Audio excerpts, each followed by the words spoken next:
Բնականաբար մասնագիտական կարծիքները իմ գործընկերների տարբեր են, բայց այս պահին արդեն ծրագրի մեկնարկից շուրջ 6 ամիս հետո պետք է գոհունակությամբ արձանագրեմ, որ Առաջարկ Հայաստանին նախաձեռնությունը եւ Առաջարկ Հայաստանին ծրագիրը կարողացել է դառնալ հանրային քաղաքական կյանքի ամենաճանաչելի բրենդներից մեկը։ Վստահաբար դա այդպես է, այդ մասին վկայում են ոչ միայն տարբեր հարցումները, այլ նաեւ մեր ամենօրյա շփումները։ Այս ամիսների ընթացքում մենք իրականում կարողացանք մեր հարողությանը հասցնել այն մեսիջը, որ Առաջարկ Հայաստանինը դա ծրագիր է հենց մարդկանց կողմից ստեղծվող եւ մարդկանց մասին։ Սա ամենակարևոր թեզն է, որովհետև ծրագրի մեկնարկային փուլում այն գաղափարը, որը Գագիկ Ծառուկյանի կողմից դրվել է շրջանառության մեջ, դա այն էր, որ պետք է սկզբունքորեն փոխվեն ծրագրի կազմման մոդելները, բոլոր մոդելները, որոնք մինչև այս պահը գործել են, կարծրացած են եղել, արդարացրել են իրենց կամ չեն արդարացրել, դա արդեն այլ հարց է, սակայն մեր վստահ համոզմամբ աշխատասենյակներում նստած որևէ մասնագետ կամ չինովնիկ կամ ցանկացած պաշտոն զբաղեցնող մարդ կամ ցանկացած ոլորտի ներկայացուցիչ չի կարող այն կատարելությամբ տիրապետել խնդիրներին ու խնդիրներին, որ կատարելությամբ, որ դրանք տիրապետում են հենց այդ ոլորտի ներկայացուցիչները, շահառուները ու կրողները։ Եթե մասնավոր կոնկրետ մի այսպես օրինակ բերելու լինեմ, Առաջարկ Հայաստանին ծրագրի շրջանակներում արդեն իսկ օրեր առաջ հրապարակվել է կոնկրետ երիտասարդների առաջարկների բլոկը։ Ինչպես է ձևավորվել այս բլոկը, հա?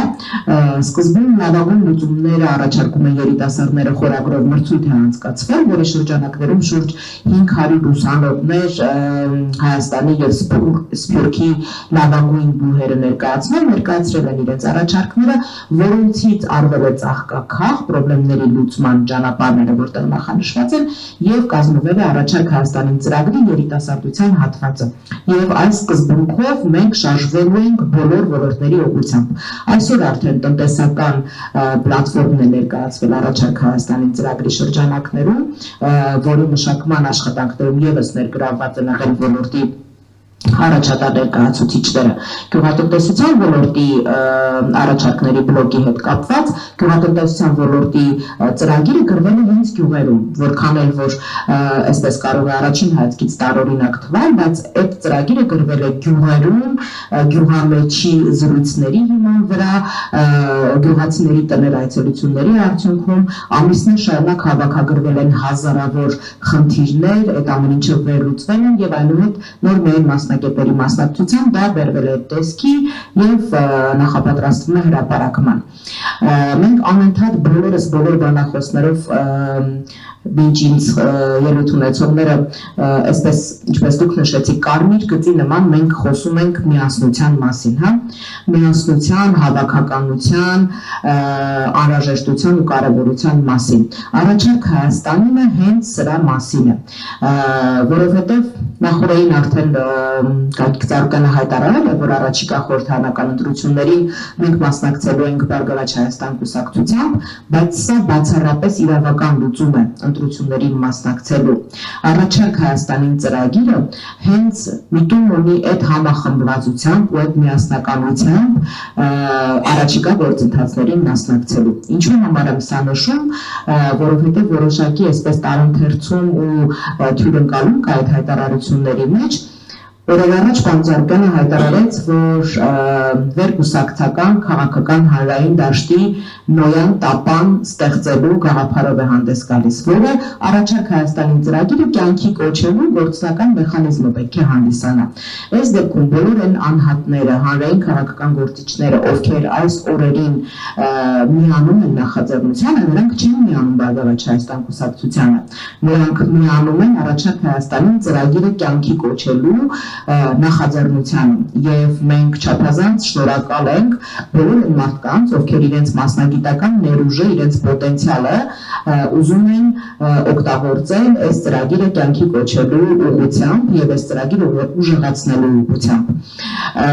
Մենք անցնում ենք այսպես այս օրերին իմ գործընկերներից նշեցին, որ իրականում առաջիկա խորհրդարանական ընտրությունները չափազանց պատասխանատու են բոլորի համար, ոչ միայն քաղաքական ուժերի, այլ նաև ցանկացած քաղաքացու համար։ Ես լավատեսորեն ուզում եմ հավատալ, որ մեր հայրենագիցներից, մեր ժողովրդի յուրաքանչյուր ներկայացուցիչներից ամեն մեկը իսկապես գիտակցում է իր քվեի կարևորությունը առաջիկա խորհրդարանական ընտրություններին։ Ուզում եմ օգտվելով ընձեռված հնարավորությունից, թեպետ առաջիկա ամիսների ընթացքում բնականաբար անընդմեջ մենք խոսելու ենք այս մասին, որ յուրաքանչյուրի քվեն է կարևոր, սակայն ավելորդ չեմ համարում եւս մեկ անգամ ասել, որ իսկապես սա ընտրություն է լինելու, առաջիկա ընտրությունը դա մեր հետ պատերազմյան ժամանակահատվածի ապաթիան, խեղճությունը կոտրելու շանսը եւ հնարավորությունը։ Իրապես հունիսի 7-ին մեր քաղաքացիները հնարավորություն ունեն ընտրություն կատարելու։ Արդյոք մենք շարունակելու ենք այս խեղճացած որոշակի առումով գլուխներս խոնարհած վիճակով ապրել, թե հնարավորություն ունենք մեր ազգային արժանապատվության, ինքնության վերագտման եւ արժանապատիվ կերպով մեր գոյությունը շարունակելու։ Մենք խոսում էինք ընտրությունը լինելու է ավելի լավ Հայաստան ունենալու մեջ, ես ավելի վատատեսորեն եթե ասելու լինեմ, ընտրություն ունենալու ենք ընդհանրապես Հայաստան ունենալու մեջ։ Դրա համար կարծում եմ, որ այս դեպքում համախմբվածությունը, միասնականությունը, գաղափարների համախմբումը մեր առաջնահերթ անելիքներից մեկը պետք է լինի, որովհետև կյանքը իրականում հունիսի 7-ին չի ավարտվելու, մինչև հունիսի 7-ը բոլոր այդ ներկայացված նախաձեռնությունները բնականաբար կյանքի կոչվելու անհրաժեշտություն են ունենալու։ Այս պահի դրությամբ կարծում եմ, որ քաղաքական հայտ ներկայացրած ուժերից յուրաքանչյուրը վստահաբար իր ներկայությունը տեսնում է առաջիկա խորհրդարանում, բայց խնդիրն այստեղ բացարձակապես խորհրդարանում ներկայացվածությունը չի, որովհետև երբ որ նժարին դրված է լինում պետությունը կորցնելու վտանգը, երբ որ նժարին դրված է լինում ազգային ինքնությունը կորցնելու վտանգը, կարծում եմ յուրաքանչյուր պաշտոն ու մանդատ այլևս երկրորդական են դառնում, ու այս դեպքում բնականաբար կարևորը արդյունքն է եւ ոչ թե մանդատը։ Կոնկրետ առաջարկ Հայաստանի ծրագրի հետ կապված բնականաբար այս պայմանությամբ քննարկումները բազմաթիվ են տարբեր քաղաքական միավորների, հանրային գործիչների հետ, նրանցից միմյանցի հետ կան արդեն կոնկրետ պայմանավորվածություններ, միմյանցի հետ աշխատանքները շարունակվում են, բայց ուզում եմ վերահաստատել, որ խնդիրը այստեղ միասնական համատեղ ջանքերով առաջ գնալու մեր պատրաստակամության մեջ է, ու եթե շատ կարճ ձևակերպելու լինեմ, այս մասով հենց Գագիկ Ծառուկյանն էլ իր խոսքում օրերս նշել է, որ ինքը պատրաստ է համատեղ աշխատանքի, եւ այս դեպքում բոլոր մարդիկ, հանրային քաղաքական գործիչներ, ովքեր ունեն հաստատակամություն աշխատելու, առանց որևէ հետին մտքի եւ առանց որևէ պաշտոնամանդատա ակնկալիքների, բնականաբար մենք բաց ենք համագործակցության համար ու սիրով պատրաստ ենք համատեղ ճանապարհ անցնել, որովհետև կոնկրետ այն ոլորտները, որոնք որ նախանշված են, որ այս օրերին իրականություն են դառնում դրանց հետ կապված ծրագրերի մշակումը, դրանք այն խնդիրներն ու խնդիրներն են, որոնք ամենօրյա ցավալիորեն ամենօրյա ռեժիմը բախում են յուրաքանչյուր մեր հայրենակցի դուռը, դա աշխատատեղերի բացակայությունն է, դա համատարած անարդարությունն է, դա ցավոք սրտի վերջին տարիներին նաև թմրամիջոցների օգտագործման ծավալների կատաստրոֆիկ ավելացումն է։ Այս օրերին մարզաշխարհի հազարավոր ներկայացուցիչներ լծված են հենց թմրամիջոցների դեմ պայքարի ծրագրի մշակման աշխատանքներին, եւ այս աշխատանքները չեն սկսել նոր եւ չեն ավարտվելու հունիսի 7-ին, վստահաբար դրանք լինելու են շարունակական, որովհետեւ դա մեր ապագայի խնդիրն է, մեր առողջ ապագա ունենալու հարցն է, եթե չկա առողջ երիտասարդություն, բնականաբար չկա նաեւ ապագա, ինչի մասին ենք մենք հիմա խոսում եւ մտածում ու անհանգստանում։ Մի խոսքով ձևաչափը այդպիսին է, առաջարկները բազմաթիվ են եւ ամենակարևորը այն գաղափարն է, որ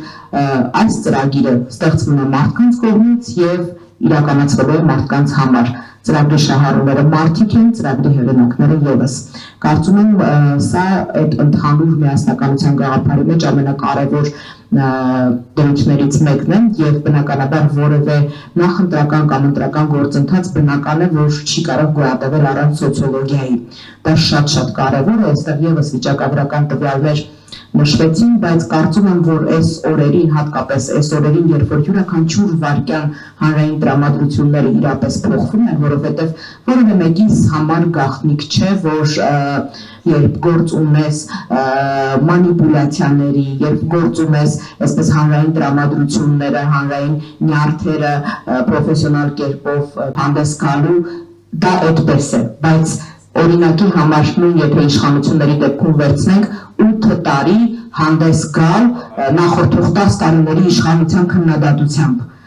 որքանով է սա արդյունավետ։ Ես ուզում եմ հավատալ, որ մենք առաջիկա նախընտրական քարոզարշավի շրջանակներում բնականաբար ուզում եմ կոչով նաև դիմել բոլոր մնացած քաղաքական ուժերին, որ բացառենք ատելության խոսքը, բացառենք այդ ամեն ինչը, հանդես գանք սկզբունքային, կառուցողական խոսույթով փորձենք մարդկանց տեղ հասցնել այն անելիքները, որոնցով որ մենք նախատեսում ենք եւ նախապատրաստվում ենք հանդես գալ։ Այս դեպքում կոնկրետ մենք ունենք մեր առաջարկը Հայաստանին, որը կազմված է տարբեր ոլորտների լավագույն ներկայացուցիչների մասնակցությամբ, բայց ամենակարևորը այդ ծրագրերը մշակվելու ստեղծվել են հենց կոնկրետ ոլորտների ներկայացուցիչների առաջարկներով եւ իրենց նախանշած լուծումներով։ Կարծում եմ, որ սա հաջողվելու այսպես ամենակարճ ճանապարհներից մեկն է։